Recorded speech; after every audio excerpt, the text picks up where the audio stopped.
Hey, Catia, thank you so much for joining me on Let Me Talk podcast today. I'm so excited to have you here. Thank you for having so me, exciting. Zoe. I love it. Yay! I'm like, you're like you were in the top to have on because I'm like, you're such good energy. Definitely in the top. I'm like, she's got to reply. I'm like, the Instagram's going to happen eventually. Absolutely. Divine timing, babe. I'm like, but she probably thinks I'm a creep on TikTok live being like, hey, come on. No, don't be silly. You know I love this. I was born for this, babe. You're just like a reality, like iconic. You are iconic already. Let's just manifest. On brand, I feel like you're brand. iconic already. We start with the rapid fire on the podcast. Yes. Just a little bit of fun, little tongue in cheek, a little bit. First question is, who's your favorite entertainer? Can be like anyone, actor, reality. Someone that I've been engaging a lot with recently is Stephen Butler. I'm not sure if you know, I don't think I would classify him as an entertainer, but he's definitely someone that I've been tuning into the most. Yeah. I learn a lot from him. I like the educational types of podcasts, but like if we're talking like entertainment, I don't know. I think I've just been tuning into him the most, really. Yeah, fair. The next one is Geordie Shore or Jersey Shore. Which one? Geordie. Really? Yeah, I would say Geordie, but my opinion is biased because Charlotte is our boss. Yeah. You know what I mean? And I love you, Charlotte. So we like, I haven't watched Geordie Shore. I was telling Lexi I haven't watched Geordie Shore. Really? Yeah, I'm a full Jersey Shore stan. Like, love. I love my Jersey but I haven't watched too. Geordie Shore. And she's like, you need to watch it. I was like, I do. Yeah, no, look, it's two different countries, so they're two different vibes. You have the Guidos, like, you know, it's just so different to what Geordie Shore is. Yeah. But the Shore spirit overall is the same. We like to party. Exactly. It's about family dynamics and, you know, having a good time. When are you most inspired? I'm most inspired. I feel most inspired when I am helping, supporting, advocating for communities. Yeah. That's when I'm most inspired to support and, you know, for example, I've done volunteer work in Fiji. I do volunteer work for 20 Talk and Christmas on the Streets at times. That's amazing. And spaces like that, I truly feel inspired to leave a legacy and make an impact. I love that. And it's so different to what you do on Aussie Shore. I know, right? I think that's the thing about me that seems so unique is that I really truly am, and I don't mean this to sound egotistical, but I am the best of both worlds, babe. I am Hannah Montana. We were saying this on like I've said it on so many episodes of the podcast, but embrace who the fuck you are. Absolutely. I'm over society pigeonholing. I think that's what it truly is. And also like tall pop is such a big thing here. It is. If you're proud of yourself and you're like literally achieving goals, going like crazy with success, why not say it? Like no one should have the right to shut you down over it. Exactly. I hate that. Exactly. No, I'm with you on that one too. I feel like it's so easy to pigeonhole someone like, okay, you're into fitness, you're in the fitness category, or like, you know, you like to party, you're in the party category. But I like to party just as much as I like supporting and advocating for communities. I love both. I love spending time with my family. I love, you know, those chill moments, those chill days. Like I appreciate everything. Yeah, exactly. You're not on all the time. Exactly, like, right. Be a bit concerned if you were like on all the time, like Aussie Shore. Like, exactly. And partying at times can come across as being quite surface, like surface level. But I'm a very deep person. Like I like to cut the whole surface level chat. Like, let's get right into the thick of it. Tell me your story. Tell me where you're from. Tell me about your relationship with your mum. Tell me about your 5-year goals. Like, I want to hear all about it. I love it. And that's obviously good to lead into what were you like as a child? Who's young Catia? Are we already like a little bit of a confident girly? Yeah, for sure. Look, I am so blessed that I had a very nice upbringing. I had a beautiful upbringing. I had two very supportive parents that supported my dreams. They supported my education. They supported my extracurricular activities. They wanted me and expected me to be the best version of myself, however that looked. Yeah. And one thing that my mum would always say to me was, Catia, I don't care if you're a garbage truck driver. At the end of the day, as long as you were waking up with a smile on your face and you are happy doing what you do, my That's job all here that is matters. done. Yeah, You know? exactly. So it was a humble yet really supportive, uplifting upbringing. Yeah, I love that. And do you feel like you're always born to be in this industry, or did it kind of come later on? Oh, for sure. I was born to be in this industry. So from when I was 6 years old, I was doing acting and drama. I'm a theatre kid. Love it. love that. Loved the spotlight. Loved the script. Loved being a part of that world. So I grew up wanting to become an actress. And I started doing extra work when I was around 17 to 19. How much fun is it? So much fun. Well, you know what? That's the thing. I was doing extra work, but I was looking at the main cast with envy. Like I was starting to look at these so main hard. characters thinking, nah. Oh, I'm no extra. Like, what? You need to be in front. And, you know, we had to retake, like, going in, out, Yep. I'm looking at the main cast getting full into it. I'm like, no. And, you know, they're in their robes and everything. I'm like, Oh, that was me. I'm like, fuck, I need to do that. I need to do the front. I need to be main cast. Yep. So you bet I was applying for TV shows from literally when I was 10 years old, from the love connect the internet, the dial-in days, to the laptop, Prank Patrol, Orange Camp, you name it, I was applying. I love it. And then in my later years, 18 to 20, around the time, like just before COVID, just whatever, applying for Love Island every single year. I applied 3 years in a row. Like I really wanted to be on the screens. I knew that's where I belonged and that's where I had to be. I love it. And obviously you've gone through like so many things. We all go through hard like spots in life, obviously. But you've been quite open on Aussie Shore about it. What was it like, I guess, going through this journey with your mum before she passed away and when she passed away? How did that kind of shift your life and leading to Aussie Shore? Yeah, so losing my mum was obviously one of the hardest losses of my life. I lost her when I was 18 years old. From 18 to the point of me going on the show, which was, I was 23, turning 24 on season 1, I had a lot of room for grief and healing throughout that time. So I invested a lot of my energy in between those years in completing my degree in youth work and youth studies and doing a lot of volunteer work within that time as well, which really opened perspective for me. And that's where I learned that whatever happens to you in life, you can really go one of two ways about it. Yeah. You can look at it as poor me, why me, look at me, help me, same.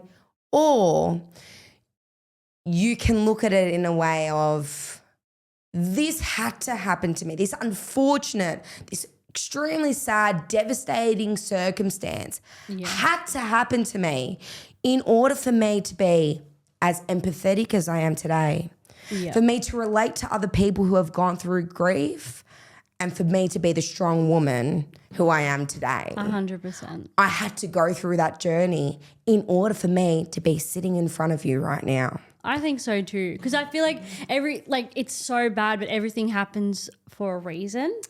no matter how devastating that thing is, whatever you have to and go I came through. to that perspective throughout that journey. So when I was on season 1 and I started opening up about it, as much as it's my story. And I've really learned to be proud of my story. And there are a lot of obstacles and hardships along the way that I've overcome, and I am so proud of myself. I am so proud of myself that I've overcome that. And don't get me wrong, I went down that rabbit hole. I went down that rabbit hole of losing myself, of getting caught in the wrong crowd, of mixing myself up with the wrong people, of spending weekends spiraling and weeks spiraling. I lost myself, but I've come back 10-fold stronger, babe. So, and it just shows, and I like by opening up on like a TV show in front of so many people, like there's going to be other people out there that have gone through the similar losses, the same losses, parental loss, like whatever it is, whatever type of loss, doesn't even have, they can still be here and not be in your life. Exactly. And that's still loss. Exactly. And like those people are going to probably be so relating to you and understanding you. 100%. And on that note,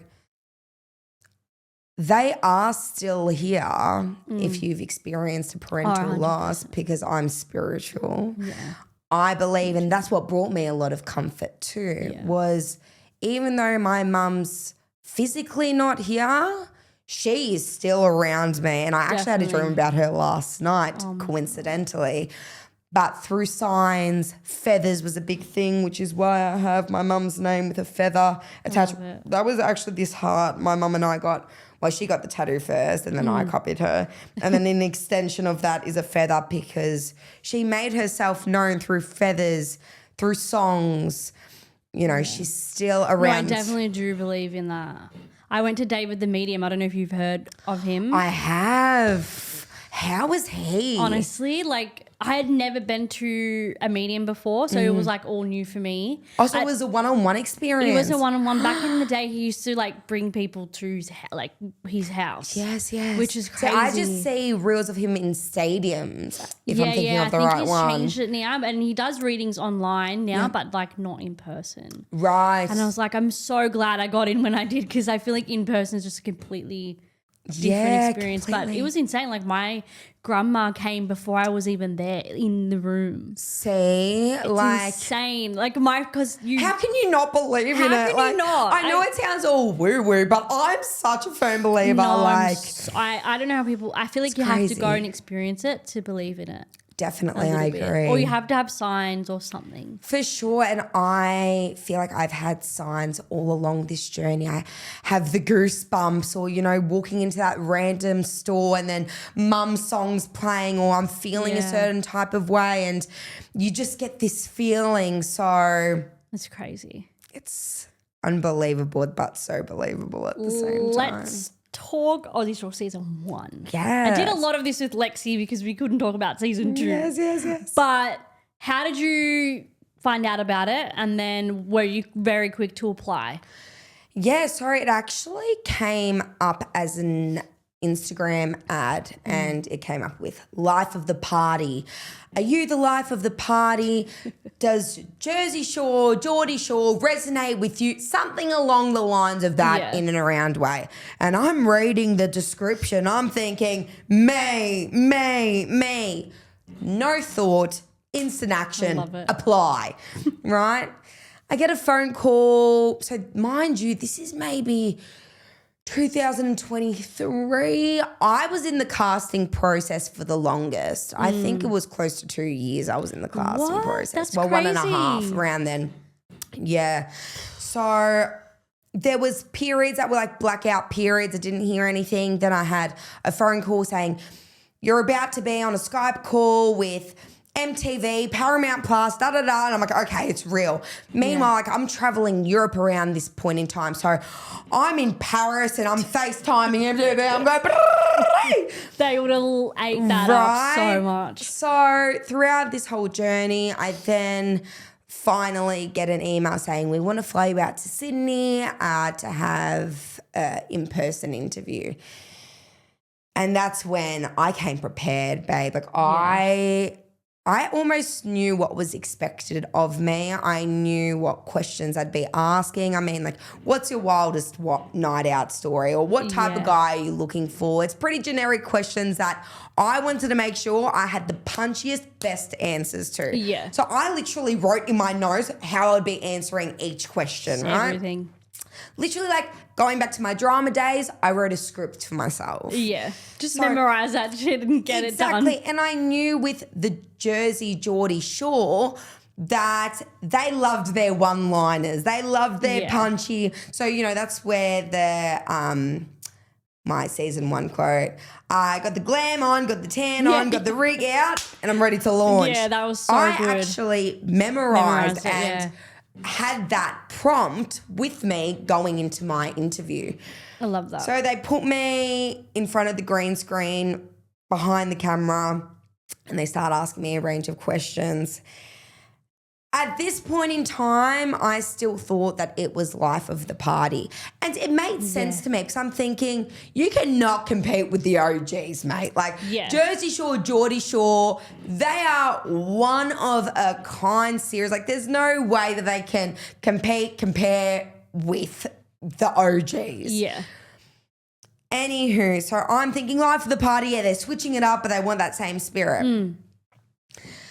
I sit down and that's when production tell me that, you know, you've been in the casting process for a while and you've known this to be life of the party. However, that's not the show that we're filming. It's actually Aussie Shore. And that's where I went crazy, ballistic. I flipped the chair. I was screaming, crying. I regurgitated all of the knowledge that I knew about Jersey Shore and Geordie Shore in a span of 60 seconds. Yeah. I was there when Stockie got arrested. I was there. Literally, they like bloody raised us. Right?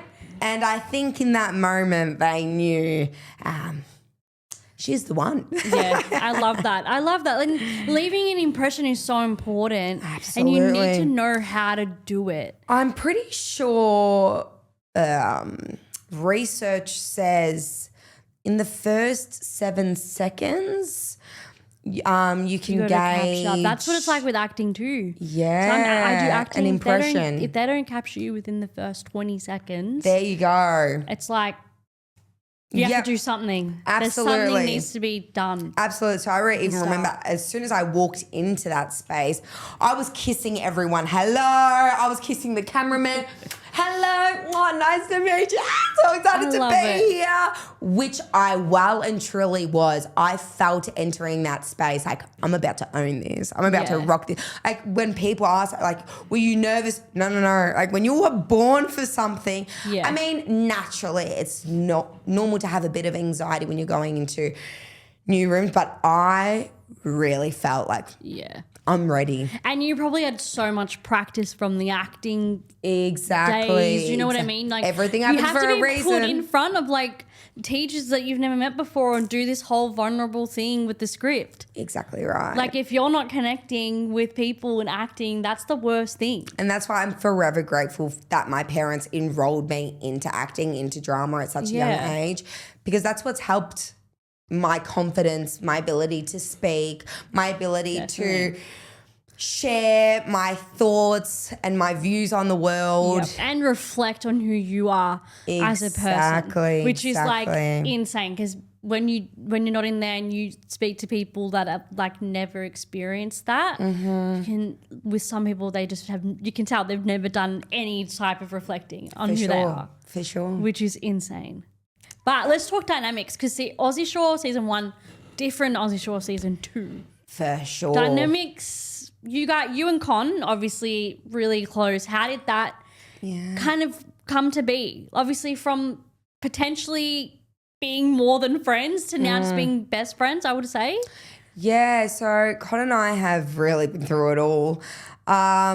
Season 1, that spark, that attraction, love is in the air type of energy was definitely there, as we all saw. Post-filming, we were intimate. And I think that's where we both kind of realized that maybe it is better to be friends.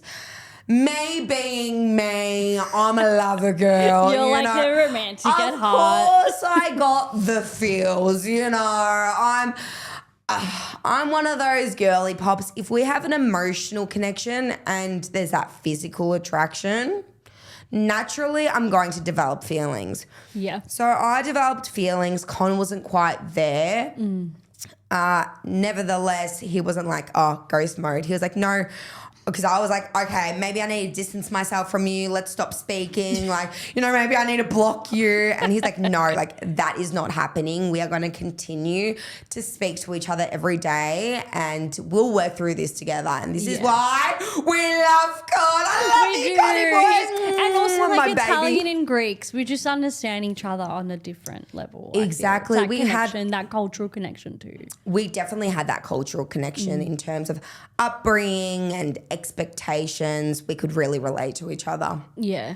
What? Because you were quite open with how you were feeling. Does that always come easy to you? Like revealing How your I feel? feelings and like just being honest? Because you weren't saying like, oh, if he doesn't like me, I don't care. You were actually open in saying like if he likes me or if he says he doesn't like me, I'm gonna care. Like.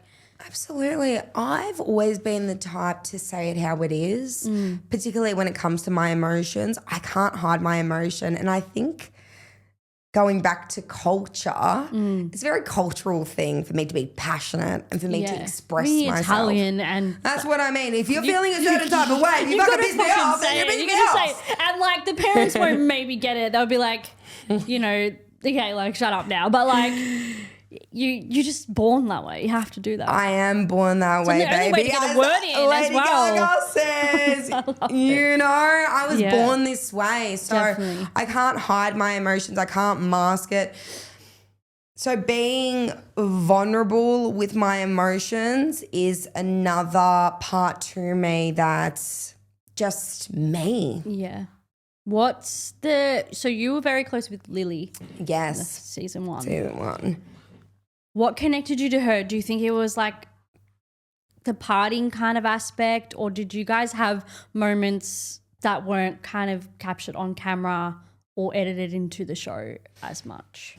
Lily came in with a very strong presence in the house and a very big personality. Yeah. Which I can obviously relate to. She wasn't afraid to say it how it is. She just said what she thought. And that too I could relate to at the start. I could tell that obviously she was younger than me as well.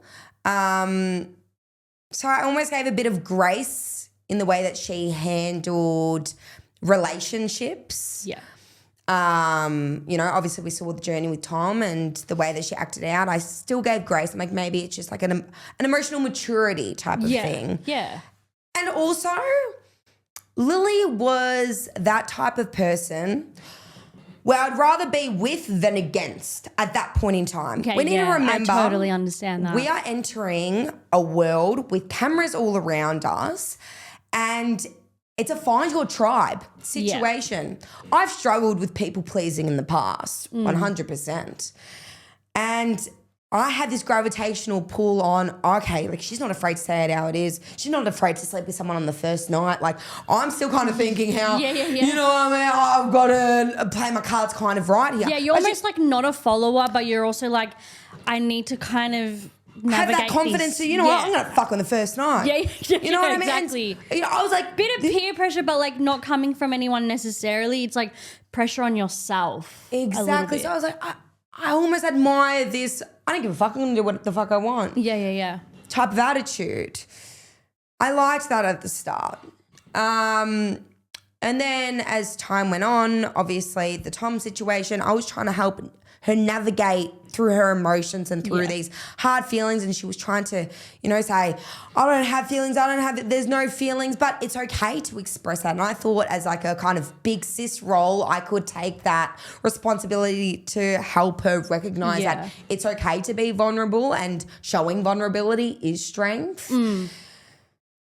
But, you know, at the end of the day, sometimes it's leading a horse to water type of analogy. Yeah. You can lead the horse to water, but you can't make the horse drink it type of thing. Aussie Shore kind of the environment that if you're sticking with one person, it kind of almost warps your reality of other people in the house a little bit, like with close with Lily, but like did it kind of close you off to the other girls in the group a little bit, like as much as you like think it would have, or you weren't like kind of sure because you've got cameras, you're in there 24/7, you're like I was saying like on the Big Brother eps, like it's a little bit like tunnel vision.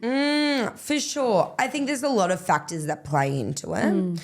So Lily and I both coming into the house day one, you're in there for a day, it feels like that day is a week. Yeah. You know, so we had that instant on. So I was like, okay, you're my person, you're my girl in the house. Yeah. Type of vibe. When Lexi came in, which we've spoken about before, I was intimidated by her. Really? This petite, blonde, gorgeous bombshell has just entered the house. Yeah. And I was like, she is absolutely everything, right? And I'm not afraid to admit, I was jealous of Lexi. She's gorgeous. You know, she was like, and it's like a natural thing sometimes. You know what I mean? She was everything and more when she walked through that front door in that sexy blue dress and her so beautiful, cute. luscious I love hair. And I'm like, this girl, right? Yeah. Instantly caught the eye of Tom. Lily felt a certain type of way about it. And I was like, you know what? Since I have a kind of loyalty to Lily, I'm intimidated by this girl. Yeah. I'm not gonna give her the time of day either. Selfishly. Yeah. Immaturely. But at the time you don't really and impulsively. That was my thinking. And once again, kind of the finding or try. But I've always been a girl's girl too. Yeah. So when this side of me comes out, that's a side of me that I had to recognize and work through.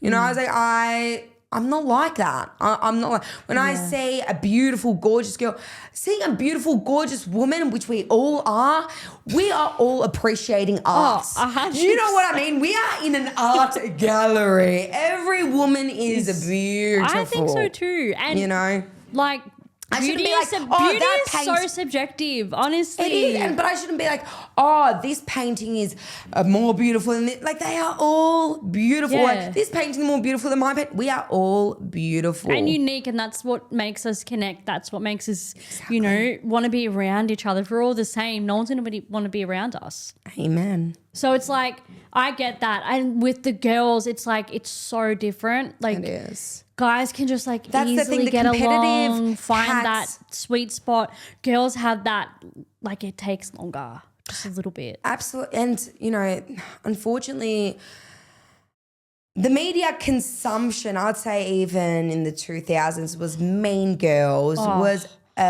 Bring It On, was very catty, cheerleader, girl against girl, who comes out on top type of nature, which even like the Dolly magazines and things like that. That was intense stuff. You know. And very much pinning the girls against each other. Who's prettier? Who's like how to look pretty, what pretty means. Whereas the guys are just like, this is the heartthrob of the week, like we're done. That's it. Exactly. Girls like, who's the prettiest? Exactly. And I'm glad that now finally we are coming through that on the other side of recognizing beauty and representation and acceptance. Like, I'm really glad that I'm a part of a series that is all about those types of values. Yeah. What was your, I guess, favorite moment of season 1? Season 1 favorite moment, having the opportunity to FaceTime my nonna while being in the house. I look back on season 1. My nonna's an OG of Aussie Shore. It's so special. Technically, she's the second person in the house. Not physically, but on FaceTime. I love it. She's the That was second an amazing queen moment. in the house. So, nonna, that is obviously what I look back on, and I really... And grandparents are everything. I don't think many people like have that same experience as like ethnic kind of people. Like, I don't mean to be like weird, but I'm like, I just have so many friends or like people that I've spoken to that don't have that same kind of bond. Yeah, I can understand And what they don't that. get is like our grandparents are like in our life from day dot. Oh, yeah. Like there's no, they're like second parents. Definitely, they really paved the way, and I think I know that I am who I am today because of the values that my nonna had instilled in me, and watching her cook for the community and be there for community and love so unconditionally 100%. is the reason why I can do the exact same as well, and am motivated to do the same. And a lot of the reason why all of us are here, like Exactly. I mean, I don't know about your nonna. Was she born in Italy? She was. Yeah. If she didn't come here, you wouldn't be Exactly here. right. So it's like it's crazy. Just think about that. I went to Greece recently. Like, went to my like a Yaz village, and it was so eye opening how they lived. Oh, that's beautiful. You had the opportunity to do that. Yeah. Maybe I should write that on my list of things You to need do. to. Oh my God. I'm like, I actually slept in the village. Oh, And bless me. like I'm sleeping, the church bells go off at 6 a.m. I fucking fell off my bed. I'm Oh like, my what gosh, is I this? literally need to write that in my notes straight after this. You That need is what to- I'm doing. You have you need to inspired me go. to do that. It's so special. And my Yaya's sister's still alive, she's like 100. And walking into her house, straight away sobbing. I'm like, you don't expect that. Absolutely Like, unless don't. they're here and they're living here, you don't expect to meet the relatives of like their relatives and like your relatives that are still there. Like, it's insane. Wow, that's so crazy. special. That's so special. Going on a tangent, honestly, but like I can't we help love it. it. Season 2. Yes. What was your view going into the second season? Did you feel pressured to up the ante? No pressure to up the ante. My mind was definitely on my situation in life at that point in time. So I had lost my nonna 2 months prior to going into season 2. My headspace was very fragile. I had a mini spiral. No, I didn't have a mini spiral. I had a big spiral before going into season 2. In terms of partying, in terms of distracting, in terms of grieving. Like, I just really couldn't handle my reality at that point in time, like my life without my nonna. So I was walking into the house in that type of headspace. Like, I'm on this journey right now of grieving, and I'm in the very early stages of it. Meanwhile, someone who I thought to be my best friend, Lily from season 1, and I were in a very strange position. So while we were watching season 1 come out, Lily had a very different response to the majority of the cast. You know, she was exposed to a lot of hate, a lot of trolls, and I wouldn't wish that upon my worst enemy. However, while she's experiencing all this, Lexi and I are getting close, and it's 2 separate things, but I'm just trying to build a case as to why Lily and I separated throughout that time. Lexi and I are getting close. She's receiving all this kind of stuff, and, you know, I think it was a lot for her. But we never really had a conversation about anything. It was all just not speaking type of thing. Like, there was just kind of just like it was a communication breakdown. Yeah. And yeah, so I wanted to repair this before getting into season 2 because I was like, we're either repairing this off camera or on camera. Let's try to repair this off camera so at least we can just go into season 2 and do what we do best, have fun, party, no dramas. It's already a very anxiety-provoking type of setting, you know? You get the 100%. nerves, you get the, okay, like it's showtime, baby. Yeah, you almost have to like be on it. Exactly. You don't want to I don't want to be walking and saying, all right, the first thing I need to do is deal with drama. And Yeah. first thing I had to do was deal with drama. But I try to prevent that. So there was this event, this Club Saffron event coming up. I was like, all right, guys, let's all unite. Let's all go to this event. Let's hash it out, whatever's on our minds before going into season 2. Now, in between the period of me organising this Club Saffron event. Yeah. So this was, I can't remember timestamps No, that's exactly, okay. but it was like me saying to everyone, let's go to this event. That's in February. That could have been around the December mark.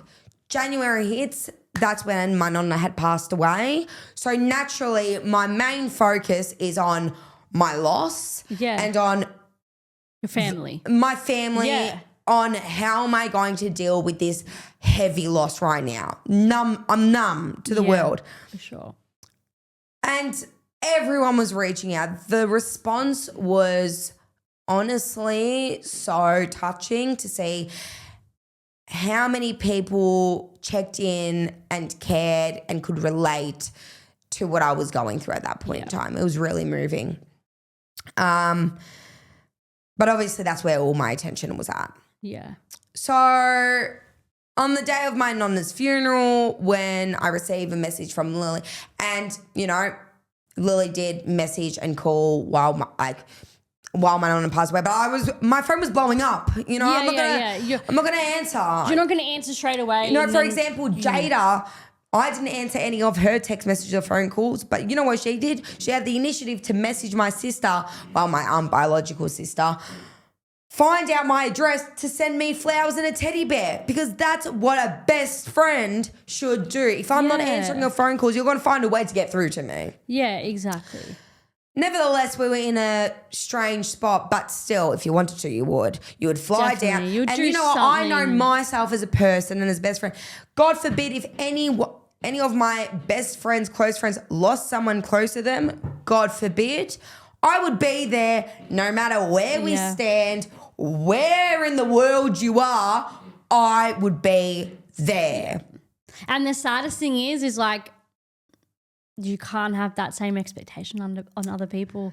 Otherwise Exactly. you just get disappointed, and I've learned that so much recently. It's taken ages. Exactly. It's taken so long. And you realize that those people, they're only supposed to be in your life for a chapter, and then they're out. As sad as it is, it's like but that's they're with reality. you on the train and there's this stop that they're going to get off. No, exactly. And that's I mean, I don't know, but like it might be the stop that she's already off it. Oh, that's in a what sense. you'd think. But then you can't really go into the new season being upset that you've formed other dynamics, you've formed other bonds. Exactly. So when walking into season 2, I was obviously not in a good place with her. Of course. That's why as soon as I walked into that house, it was an overstimulation. Lights, the house looked different. There's new faces in the building. I'm already like, it's a sensory overload. Yes, of course. And Lily, who I'm having dramas with. So I'm just going, and I'm trying to bring my, like, part of energy. Let's go, I'm back, baby. Let's go. Type of thing. Great. It was a lot. So when I saw Lily, I was like, so overwhelmed. I didn't even know how to say hello, if I wanted to say hello, because she approached me with this look like, that's not a warm welcoming, so I'm not going to say hello to someone that's looking at me like that. 100%. So I was like, you know what? I'm going to stay in my corner, you stay in yours. That's what I thought internally. And I was like, you know what? It's got to When I have to bite the bullet at some stage, let's do it now. Yeah. Naturally, I'm an empath. I'm human. When I see someone with red puffy eyes crying, and especially a character like Lily, I'm like, poor doll. Like, poor doll. Exactly. Like, let me soothe you. Like, let me try soothe you. Like, you know, I need to express myself. but let me try to soothe you. And then once again, there are bigger things going on in my head right now than you. To be quite honest, like, and that's not even being selfish. It's literally being like, come on. This little situation, like, I'm willing to hug it out and move forward because I want to have a good season. I've just lost my world. Let's just put it to bed and keep moving forward because I can't be bothered. I really actually couldn't be effed dealing with it. I couldn't be effed. Yeah. So I'm like, you know what? Let me hash it out, try to, like, but let's just move forward. And that's what led the season to be like, you know, she obviously showed her true colours once again, if not even worse. Very, very, very questionable choices. Yeah. Very questionable. Very maybe just like unapologetically herself, but maybe not in the right way. Or the viewing, like, look, I wouldn't go her way. Yeah, like, it's hard. And like, the thing is as well, I thought that, you know, her acting in this type of way was her grieving a relationship with Tom, you know, the way that she had responded. Yeah, because she was very adamant that she didn't have feelings. That's the thing. And that's crazy to me because, like, the 2 seasons you've had feelings for Absolutely. both guys who you've ended up kind of having a thing with. Absolutely. I think the feelings were too intense. And I said, you know, maybe it's because I could relate to that. Walking into the house, I thought, yeah, Con and I are brother, sister. But then I looked at Con, I was just like, oh, like, you know, this is where it all began for us. You know, I'm looking at him with like that. Like, do you remember the days when, like, you walked in and we saw each other for the first time? Like, you're my Con, you know? And I felt that way prior to the show, no. Like, prior to us filming. But I don't know if it's a psychological thing that when you enter a space with the same person that you had a love story with, you're going to feel the same type of attraction or the same. Like, it kind of re-jerks those same feelings. Definitely.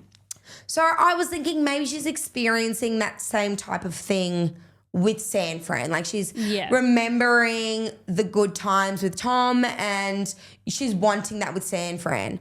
Or opposingly, it could have been a control thing and she wanted to control San Fran. And because San Fran wasn't on her leash, because he was the young, naive, 21-year-old, what's going on, clueless character, and because he wanted to do whatever he wanted and she didn't have an ally, that could have pissed her off as well, in my opinion. Yeah, it's so, oh my God. It's so crazy. I felt like it was a messy season.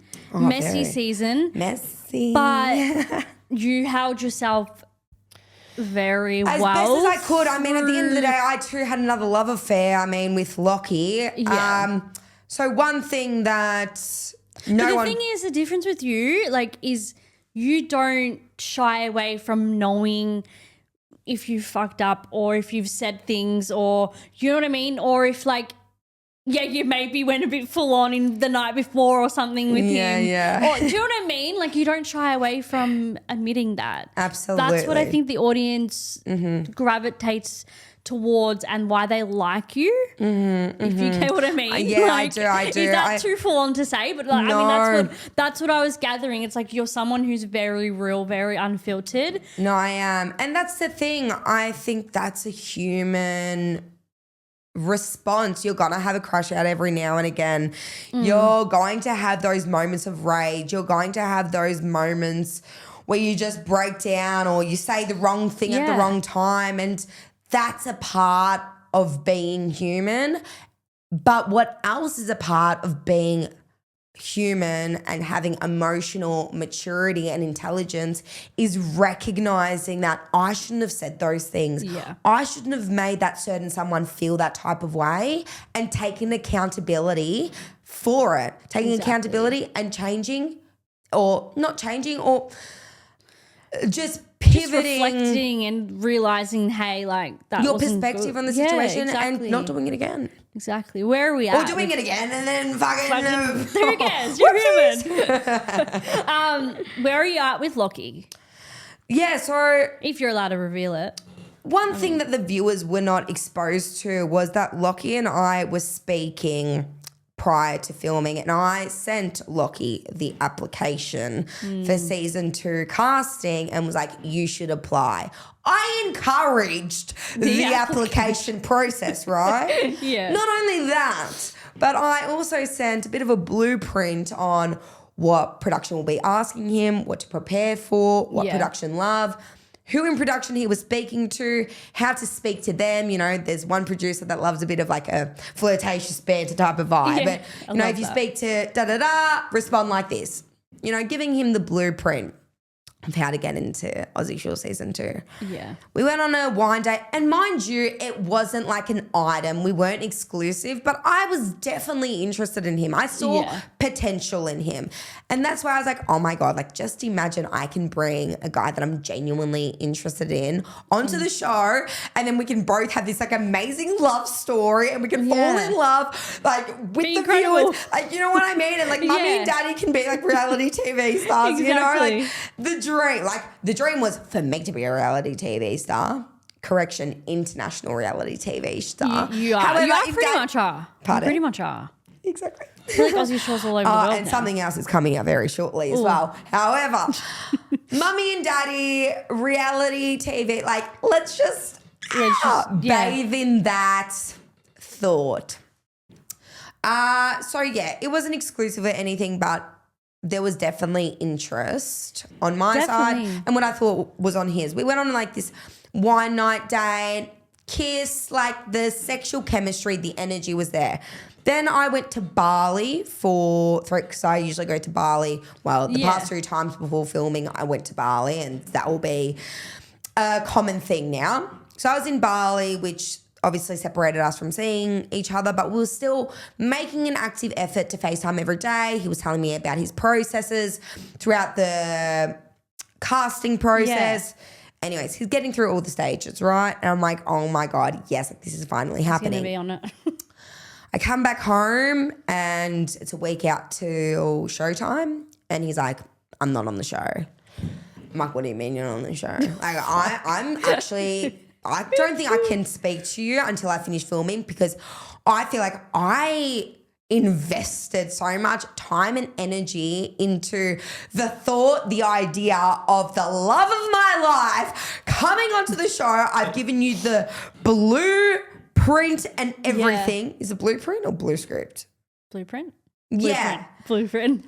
To get onto this show... And like I've buttered his bread, like you're on, trust me, you're on. Like I know they need a character like you, like you're on. And then you're gonna say you're not on. Nah, that's unacceptable. Crazy. Anyway, so obviously we're filming and he walks in. That's crazy. So they made him obviously lie to you to tell to. Well, I'm not sure. I actually genuinely think that he got knocked back because Cooper left. And I remember having this conversation with Lily in the kitchen. I was like, I don't know if you saw one of the articles, because before season 2, there was an article in Daily Mail that said new cast members, and they had like 3 different guys and it was like Lockie and then another 2 guys.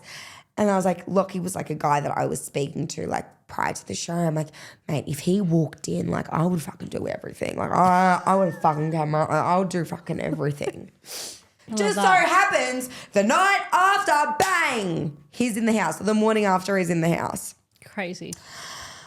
So, yeah, he comes in. Obviously, we had a past kind of situation. So I already knew, like, it's on. Like, it's on like Donkey Kong, babe.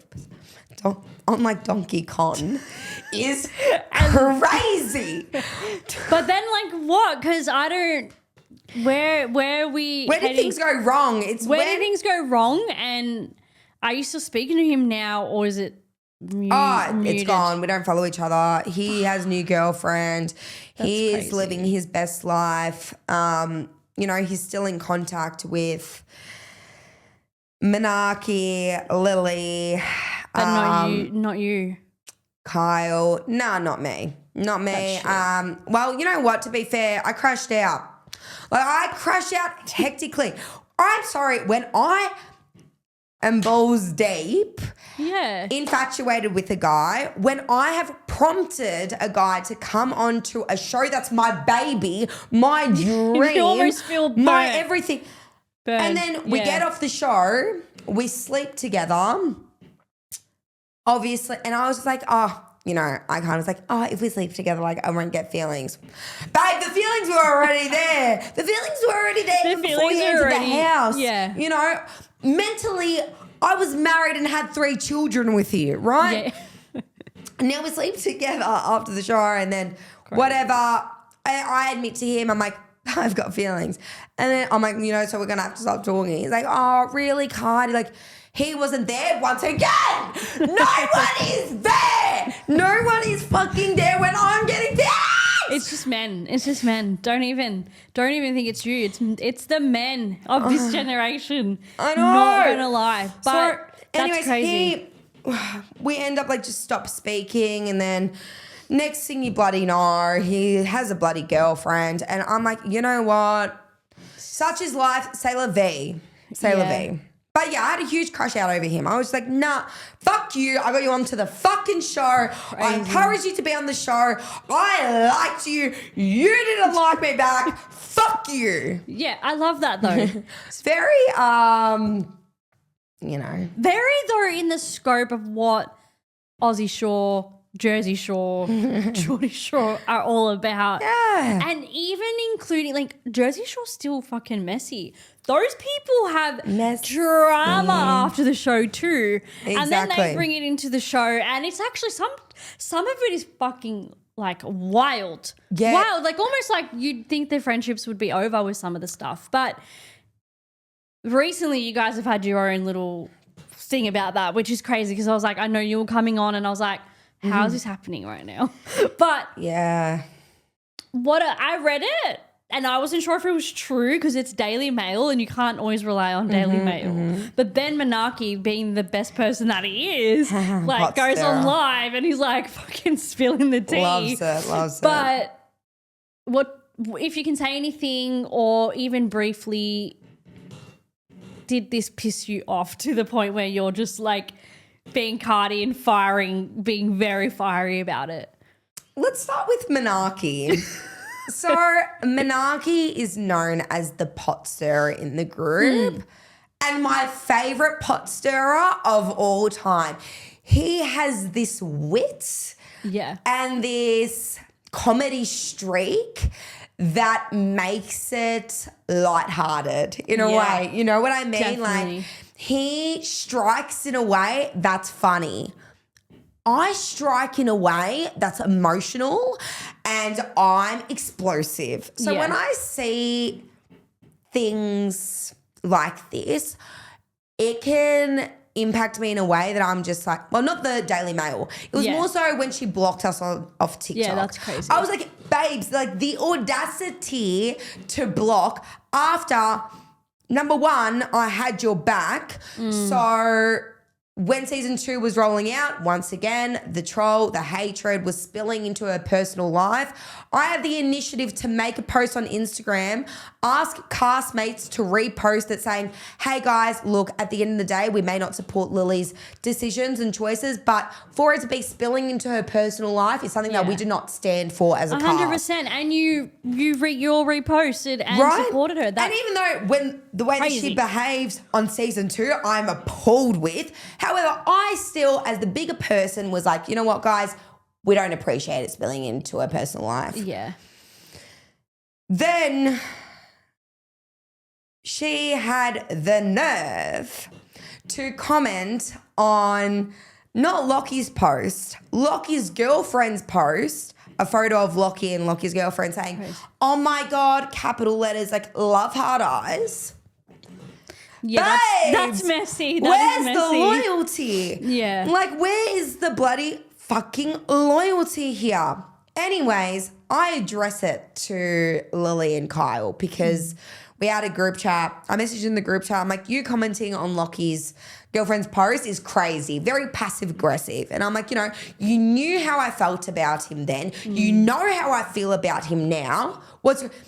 they were just supporting cast happiness. You're supporting cast happiness. I haven't seen you support Jada's happiness. I haven't seen you support Menaki's happiness. I haven't seen you support Lexi's happiness. But no, you're supporting Lockie's girlfriends and Lockie's happiness. Yeah. Good on you for supporting happiness, because I'm all about that, and that's within my nature. However, this doesn't make sense. This doesn't land nicely for me. This doesn't make sense. Yeah, It doesn't make sense.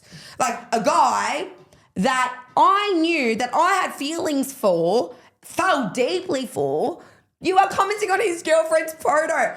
Make that make sense. Anyways, I had a crush out. I was like, I don't want him coming back on season 3. Fuck him. Da, da, da, da. I just had my Cati crush out. You know what I mean? And she screenshots these conversations of me crashing out and sends them to Lockie. That's terrible. Right? That is a terrible thing to do. After all of this, she has the nerve to block me. Yeah. So, babe, you just made my seat comfortable. I'm not even going to rise to your level of, you know, who knows if she wrote that article or who wrote that article on her behalf. I don't know. That something is, But, yeah. you know, alluded to Lily had some, I don't know. Some part in it. Some part in it. Definitely. And then Daily Mail. Some influence. Maybe they've twisted words, maybe they haven't. But it's going to be interesting to see if them two like show up on season 3. It will be very interesting to see, and I'm very ready for them to come through those doors season 3. Lockie, not so much. You know what? I feel like Lockie, God bless, like whatever it is, it feels like he's old news now. Like he's old news to me. Light and love. Lily, on the other hand, I'm ready for very season interesting 3. to see if she turns up. But let's quickly, before we end the pod, because I've loved this chat, but we've got to get into your brand. Yes. So Trashy Times, how did it come to be? And where are we at now? Where can people shop it? Because it's amazing. And I got my top. I know. I love it. I love my nonna. I love it. It's so good. And I love the brand. Very 2000. So it's great. Thank you. Yes. So I was inspired by Y2K, the unhinged Lindsay Lohan, Paris Hilton, Love it. Nicole Rich. I loved it. The Pamela Anderson, TMZ. I loved that era. And it made me think, why isn't media like that these days? Like in a sense of like just unhinged, like all reality TV stars or influencers. No, I'm not going to say all, but quite a number come off these platforms, and it's very clean cut, polished, aesthetic, and God bless. I wish I could be clean cut. No, I don't. I'm happy being me. Don't wish that. You're good. No. But all in all, God bless that aesthetic. But I'm like, I feel like I can't relate. For me personally, I can't relate. I am all about being raw and enjoying and embracing my trashy times. Yeah. You know, letting your hair loose, getting pissed at the night before, texting your ex-boss saying that you had a crush on him for 5 years, getting naked on a random platform, whatever it is that anxiety brings the next morning. Yeah. It's about owning your story. That's what trashy times is. You know how there's the dirty 30s? This is the trashy 20s for me. 100%. And it's about letting loose, enjoying life for what it is, not taking it too seriously, laughing at the chaos, and being you.